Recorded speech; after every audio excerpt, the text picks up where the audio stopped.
আসসালামু আলাইকুম স্যার। আমি ক্যাপ্টেন আরিফ স্যার। সবাই আমাদের জন্য দোয়া করেন। এখানে স্যার 4-5 জন মারা গেছে স্যার। ওয়ান ইজ আইডেন্টিফাইড, আমরা ওকে চিনতে পারছি না স্যার, এবং বেশ কয়েকটা 4-5টা বোম্বিং হয়েছে স্যার। আমরা অ্যালার্ট আছি স্যার। আর হয়তো বা কারেন্ট থাকবে না স্যার, একটু পরে will out of electricity sir. আমাদের জন্য সবাই দোয়া করেন স্যার।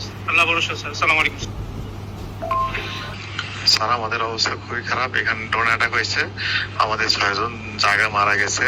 6 জনের আশঙ্কা খুবই আশঙ্কাজনক। 6 জনের মধ্যে একজন মানে আল্লাহ, আর 2 কতক্ষণ বাঁচে রাখা আল্লাহ জানে। আমাদের এখানে এখন নাই, ফুয়েল নাই, কোনো কিছু নাই।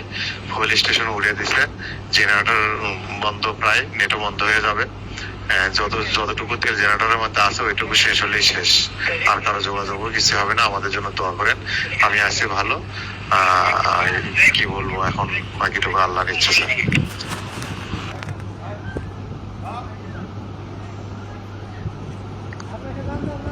অবস্থা খুব খারাপ। আমি এই ক্যাম্পে আছি, 5 জন অলরেডি মারা গিয়েছে।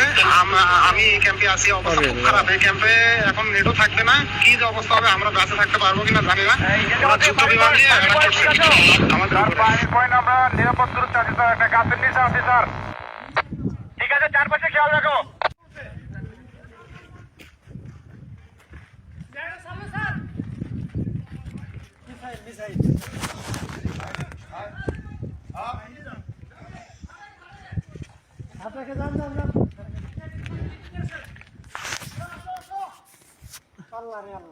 আরে আল্লাহ,